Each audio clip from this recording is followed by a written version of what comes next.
할렐루야. 우리 옆사람 뒷사람 또 오랜만에 뵈시는 분들 계신데요, 인사하겠습니다. 사랑합니다. 축복합니다.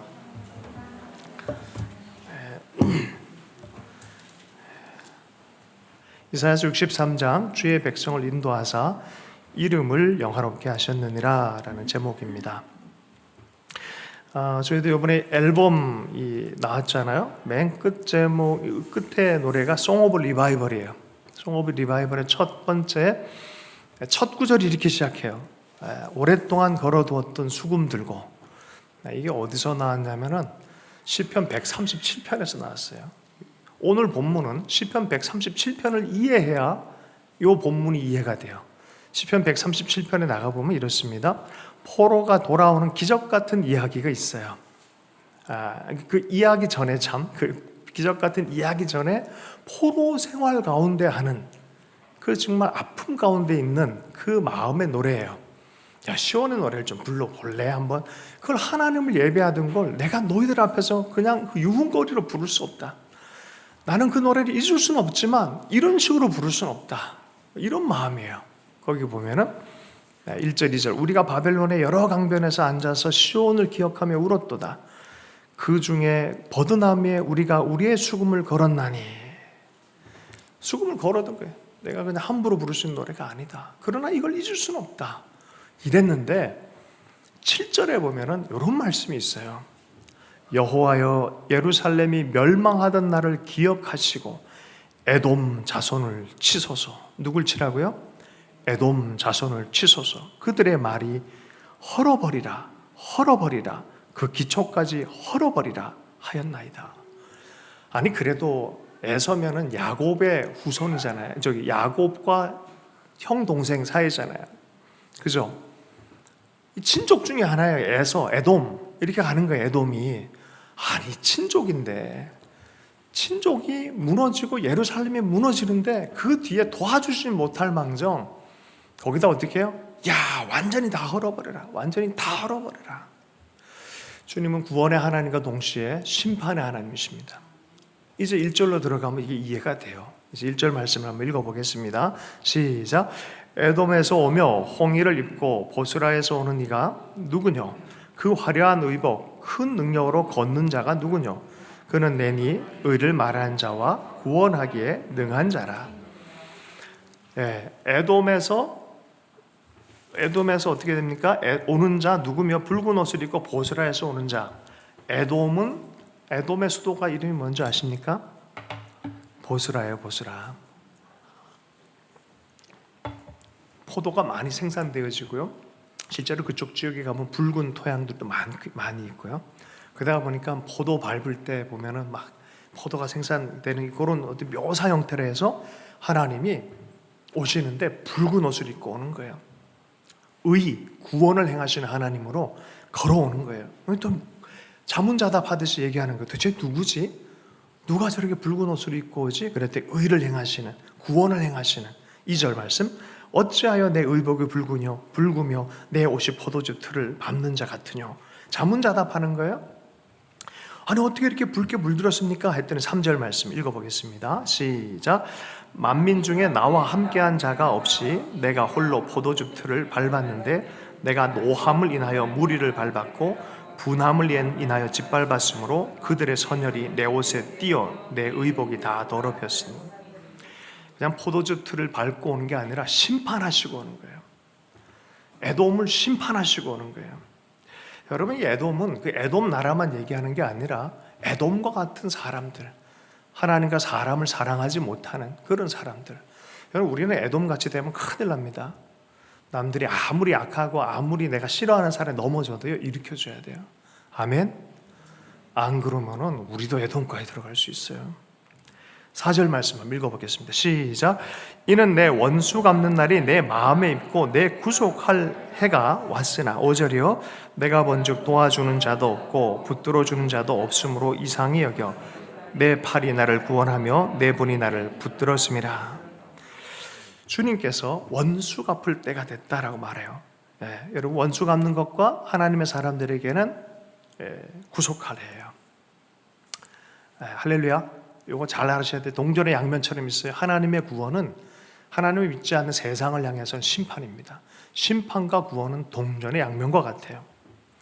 주님께서 이렇게 오신다는 게, 구원하러 오신다는 거예요. 철저하게 심판하시고 하나님을 따르지 않고 하나님의 마음을 배척하는 대상을 향해서 심판하실 하나님이란 것을 우린 잊으면 안 돼요. 자, 그런데 5절 보면 이상해. 왜 그 심판의 일을 도와주는 자도 없고 붙들어주는 자도 없고, 이상하다. 그 구원의 팔을 함께 사역할 자가 없다라는 거예요. 이 말은 이 구원을 행하실 분은 누구다? 이 심판을 행하실 분은 누구다? 하나님밖에 없는 거예요. 여러분, 심판의 자리에 함부로 올라가지 마십시오. 사실 하나님처럼 할 수가 없어요, 우리는. 그죠? 여러분, 내가 구원자처럼 막 교만해졌어도 안 돼요. 왜요? 우리는 구원자가 될 수가 없어요. 사실 로마서에 이렇게 얘기를 하죠. 인간의 절대적 절망에 대해서 얘기를 합니다. 로마서 3장 23절 24절 모든 사람이 죄를 범하였으며 하나님의 영광에 이르지 못하더니 그리스도 예수 안에 있는 구속으로 말미암아 하나님의 은혜로 값없이 의롭다 하심을 얻었노라. 전적인 구원에서는 하나님, 그분 스스로가 분발해서 구원을 이루시는 것입니다.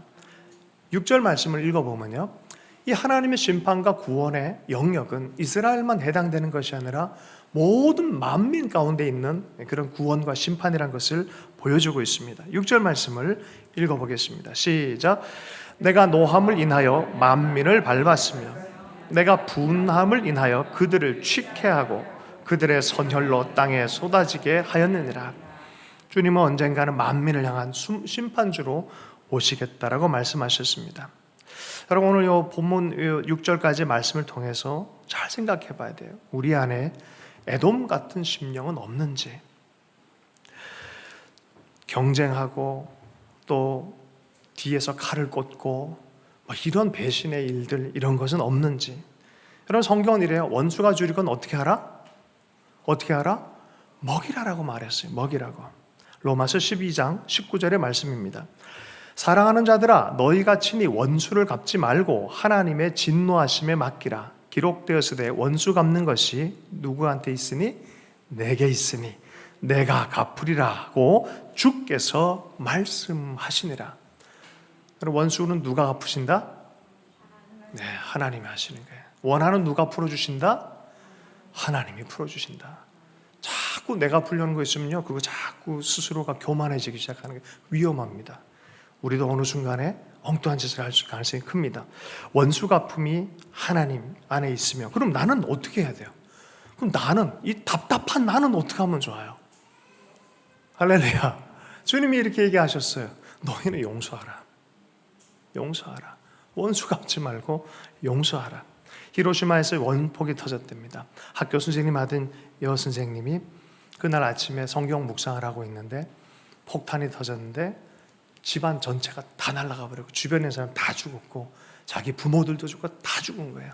아니, 우리는 일본을 보면 좀 그렇잖아요, 감정이. 그런데 어쨌든 당한 사람 입장에서 보면 이건 너무나 이게 말도 안 되는 일인 거예요. 미국을 향해서 좋은 마음이 있었겠어요, 없었겠어요? 미국인 목사님 가서 설교를 하는데 이분은 자기 삶 안에서 자기의 모든 걸 다 가져가 버린 그 나라의 사람이 거기 있는 거예요. 그런데 용서에 대해서 얘기할 때 이런 얘기를 했다는 거예요. 목사님, 어떻게 용서하지 않을 수 있겠습니까? 라고 도리어 얘기했다는 거예요. 그렇게 고통당하는데 어떻게 용서하지 않을 수 있겠습니까? 용서 안 하면 내가 죽어요. 아는 거예요. 그렇게 큰 일인데 나는 용서 못해 라는 사람이 있는 반면에 너무나 크기 때문에 아이고, 용서하지 않고는 나는 못 살아. 용서해야 돼. 말씀대로 용서하고 사는 거죠. 에베소서 4장 32절 말씀입니다. 서로 친절하게 하며 불쌍히 여기며 서로 용서하기를 하나님이 그리스도 안에서 너희를 용서하심 같이 하라. 하나님이 너희를 용서한 게 뭐였어요? 적어놓으신 십자가 안에서 품어주신 거예요. 용서한. 이 마태복음 6장 15절 말씀, 너희가 사람의 잘못을 용서하지 아니하면 너희 아버지께서도 너희 잘못을 어떻게 해요? 용서하지 않으리라. 여러분, 용서는 해야 되는 거예요. 살기 위해서라도 해야 되는 줄로 믿습니다. 복수의 욕망이, 원한의 욕망이 여기까지 막 차고 올라올 때 어떻게 해요? 꾹 누르고 용서를 선택하길 축복합니다. 왜요? 주님이 갚아주겠다 했으니까. 주님 옆 사람에게 그렇게 얘기하시고 졸기 전에 빨리 주님이 갚아주실 겁니다. 주님이 갚아주실 것입니다.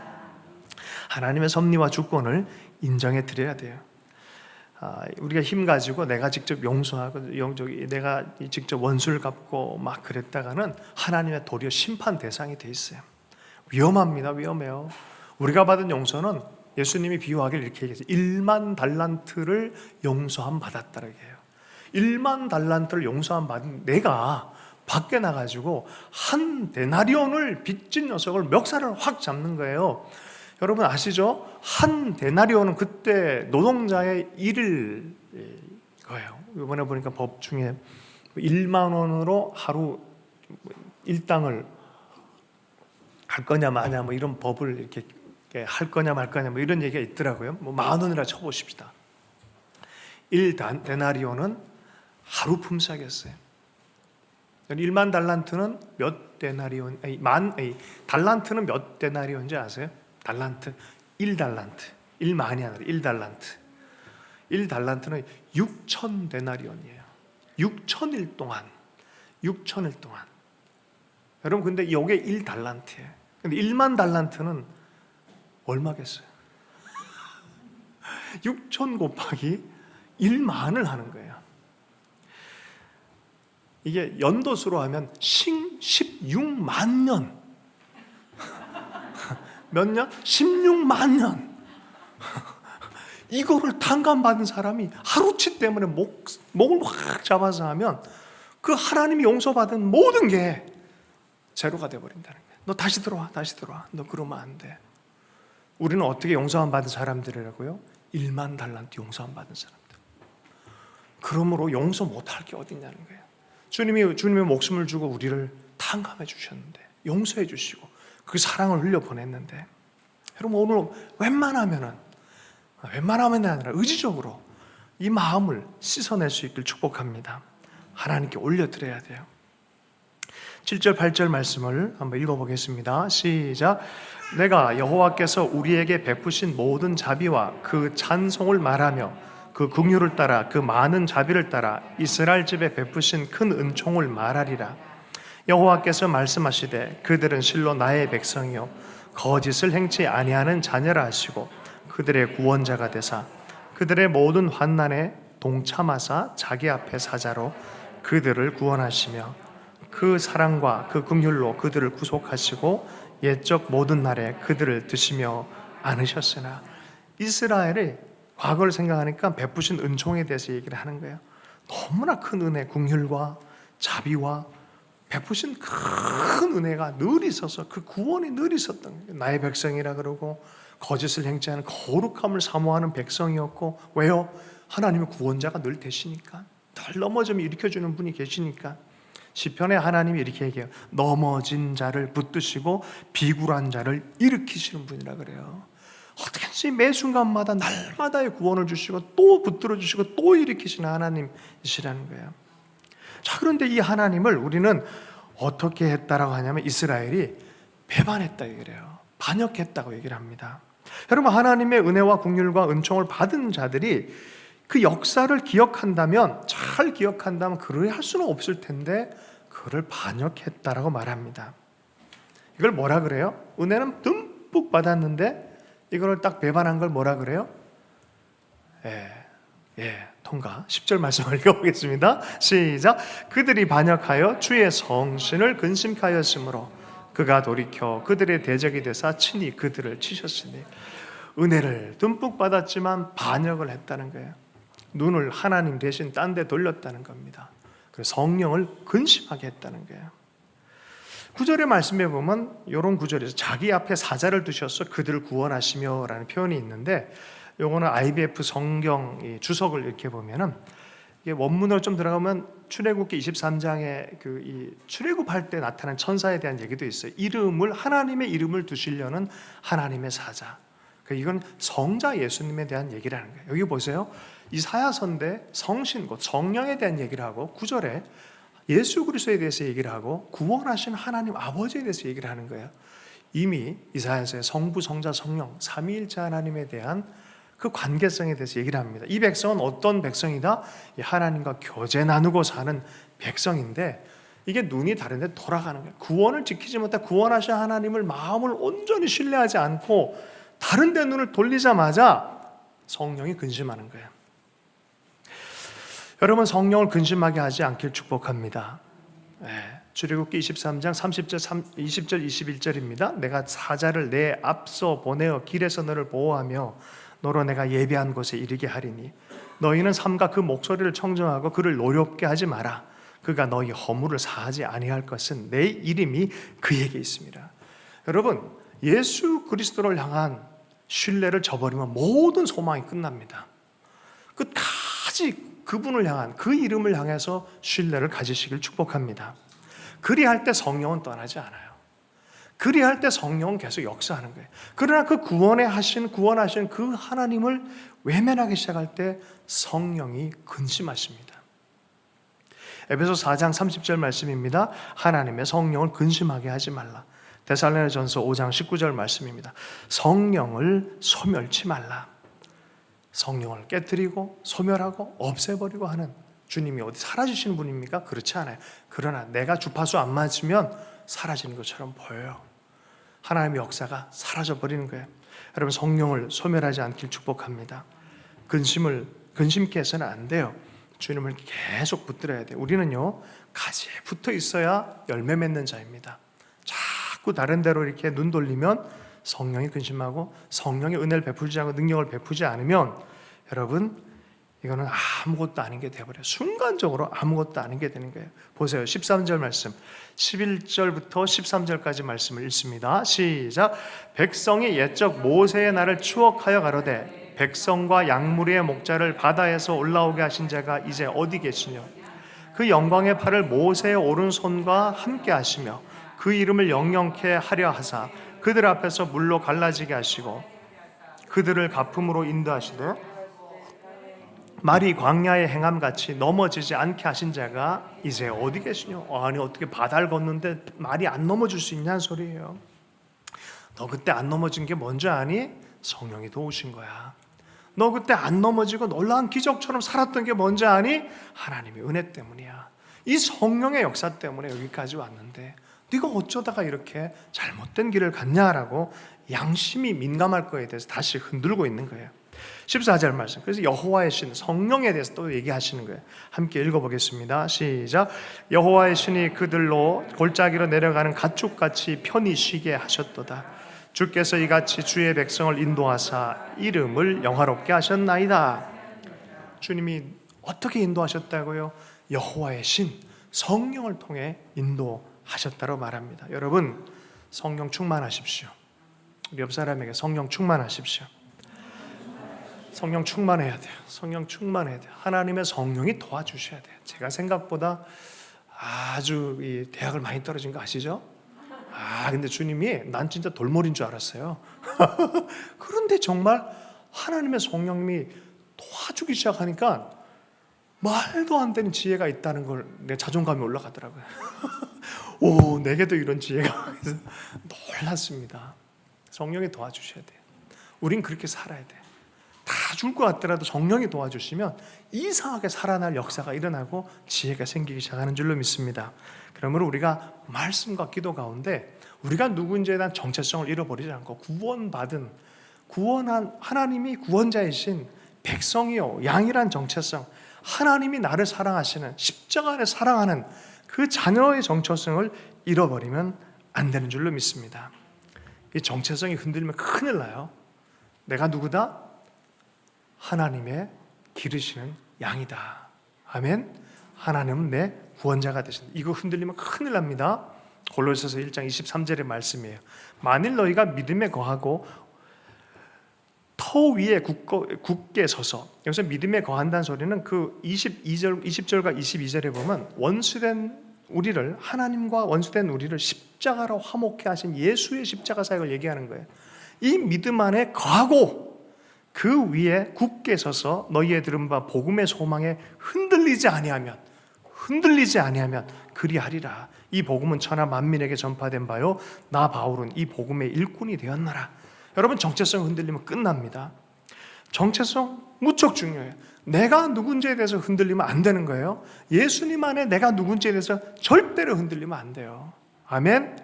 흔들리지 않기로 약속하십시다. 근데 이스라엘 흔들렸다 안 흔들렸다? 열심히 흔들렸다, 이스라엘은. 그래서 지금 이 구원할 자에 또 도움이 필요한 그런 상황 안에 있습니다. 그러니까 이스라엘이 민망해서 기도할 수밖에 없는 거예요. 자비와 긍휼을 다시 간구하는 기도가 요 15절부터 단락이 나눠져서 새롭게 기도하는 장면이 여기에 나와요. 여러분, 아무리 힘들어도 기도가 시작되면 다시 살아나고 다시 긍휼할 수 있는 역사가 있을 줄로 믿습니다. 여긴 정직하게 대면해야 돼요. 속이면 안 돼요. 자기의 모습을 있는 그대로 회개하고 돌이키고 하나님 앞에 설 줄 알아야 돼요. 그러면 다시 시작할 수 있어요. 15절 말씀, 16절까지 말씀을 한번 읽겠습니다. 시작. 주여 하늘에서 굽어 살피시고 주의 열성과 주의 능하신 행동이 이제 어디 있나이까. 주의 베푸시던 간곡한 자비와 긍휼이 내게 그쳤나이다. 주는 우리 아버지시라. 아브라함은 우리를 모르고 이스라엘은 우리를 인정치 아니할지라도 여호와여 주는 우리 아버지시라. 상고부터 주의 이름을 우리의 구속자라 하셨거늘. 여러분, 오늘 설교 중에 졸다가 여기만 딱 들어도 오늘 이 DNA를 제대로 가져가는 거예요. 오늘 이 설교를 하기 위해서 여기까지 온 거예요. 보세요. 내가 하나님께 가려고 그러는데 자격이 없는 것 같아. 또 배신하고 또 배신하고 또 배신하니까 어려워. 주님, 지금은 주의 열성과 주의 능하신 손이 어디 있는지 모르겠습니다. 주의 베푸시던 간곡한 자비와 긍휼이 나한테 이제 그친 것 같습니다. 주는 우리 아버지시라. 자, 그 다음 구절을 보세요. 아브라함은 우리를 모르고, 아니 자기 자손인데 우리 할아버지가 날 모른대, 내 아버지가 날 모른대. 이놈의 자식, 너는 날 안 닮았어. 아브라함처럼 훌륭한 믿음도 없어. 이스라엘은 우리를 인정치 아니할지니. 저게 무슨 이스라엘이야? 저 족보에서 빼. 그럼 어떻게 해요, 여러분? 만약에 누가 그런다 그러면 여러분 어떻게 할래요? 저게 무슨 그리스도인이야?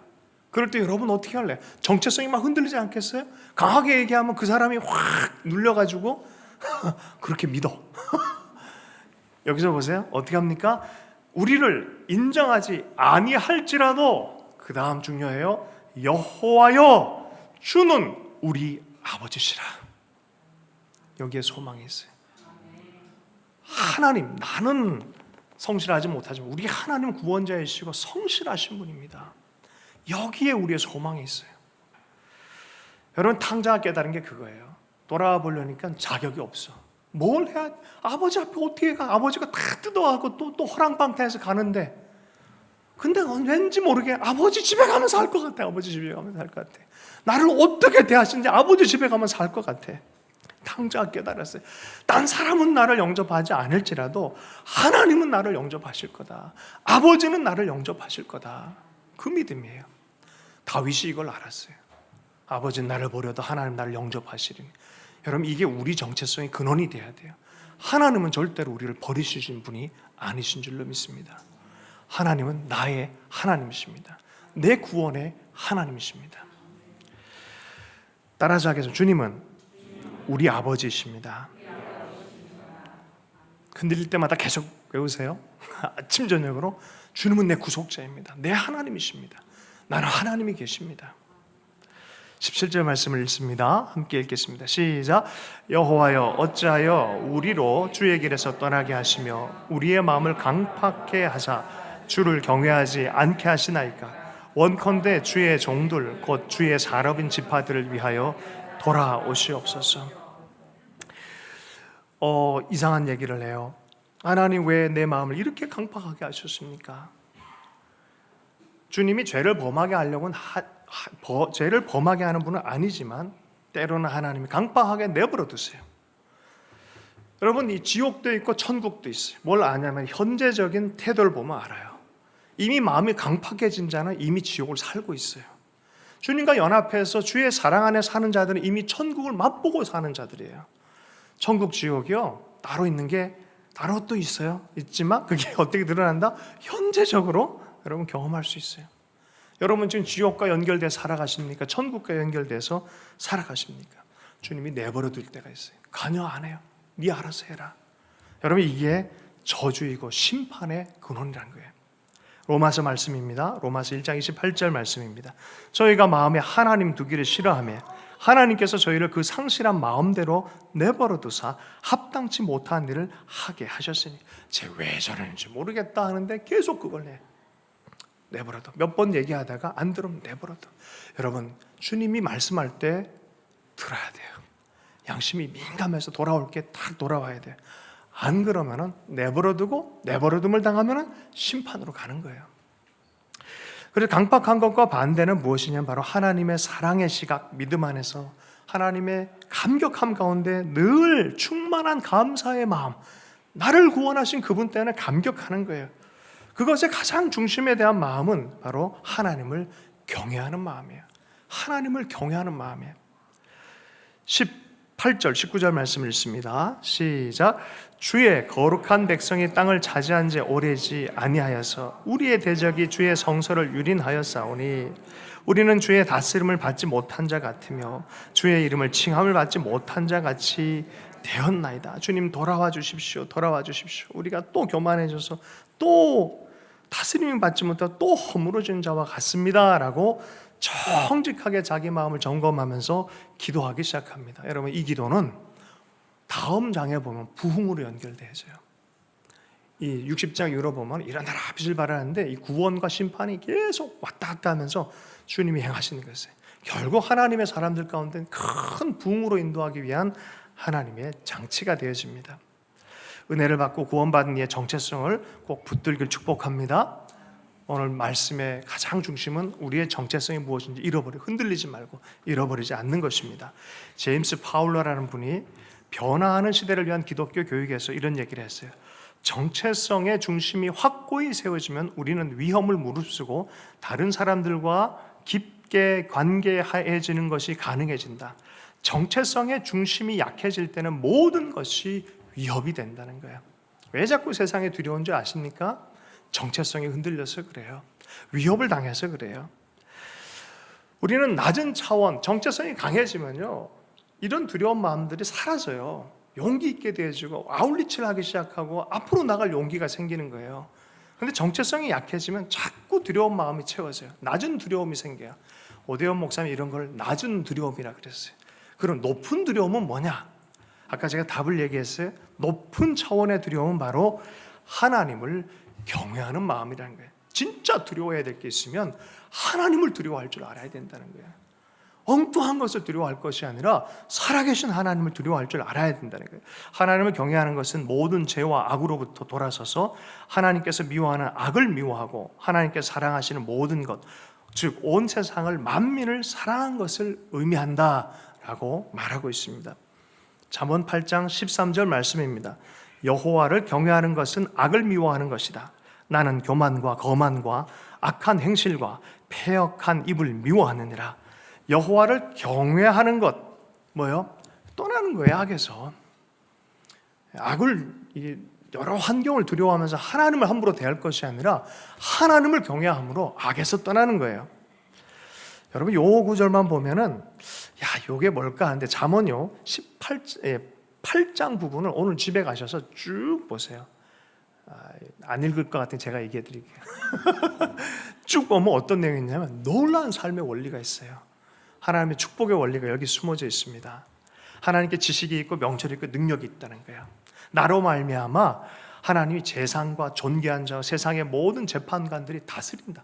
권위가 세워진다라고 말합니다. 그리고 그 17절 말씀에 뭐라고 되어 있냐면 나를 사랑한 자들이 나의 사랑을 입으며 나를 간절히 찾는 자가 나를 만날 것이다 라고 말합니다.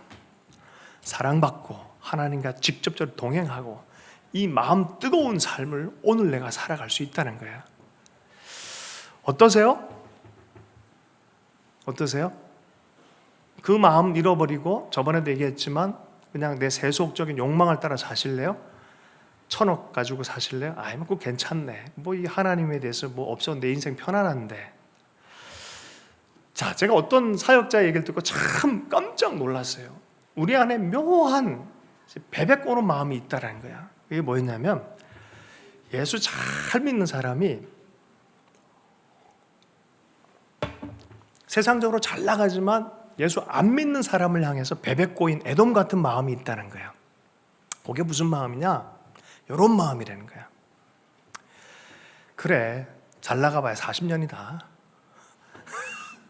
그래, 잘 나가봐야 30년이고 40년이다. 너 한번 죽어봐라. 어떠세요? 그렇지 않아요? 우린 천국 간다? 너는 어디 가라? 그런 마음이 있다는 거예요. 그 마음이 누구의 마음이다? 에돔의 마음이다. 다 에돔의 마음. 우리 속에 다 숨어 있어요. 우리는 어떻게 해요? 하나님의 마음을 닮아 있어야 돼. 하나님의 마음을 닮아 있어야 돼. 의로운 길을 걸어갈 줄 알아야 돼. 생명의 길을 걸어갈 줄 알아야 돼요. 차요. 그래서 잠언 8장 그 뒷부분에 보면 내 열매는 금이나 정금보다 나으며 내 소득은 천운보다 나으니라. 내가 너에게 주는 것은 그 어떤 것보다 더 값비싸다라고 말합니다. 그러면 하나님은 재물은 안 주시나? 곧바로 우리의 마음을 위해서 20절 곧바로 얘기를 해요. 그 다음 구절에 나는 의로운 길을 행하며 공평한 길 가운데로 다니다니 이는 나를 사랑하는 자로 재물을 얻어서 그 곳간에 채우게 하려 함이라. 주님은 천국의 재물에 대해서 얘기를 해요. 그럴 뿐만 아니라 우리의 필요에 대해서 얘기를 하세요. 여러분, 하나님 앞에 겸손하길 축복합니다. 하나님이 높여주시고 원수가 갚아줄 걸 기다리십시오. 그런데 가만 보면요, 우리가 원수를 만들어 놓고 살지 않도록 하세요. 그 원수 자체가 없도록 우리 마음을 빚어가신 하나님인 줄로 믿습니다. 우리 말씀 붙잡고 함께 기도하도록 하겠습니다. 주님의 백성을 인도하사 이름을 영화롭게 하셨느니라 했는데 주님 우리의 구원자이십니다. 우리의 삶을 통해서 주님이 영화로워지도록 우리 기도하십시다. 하나님, 내가 주님을 향한 이 절대적 믿음을 잃어버리지 않고 살기를 원합니다. 내 삶을 통하여 영화로워 주십시오. 이렇게 함께 기도하겠습니다. 하나님 아버지.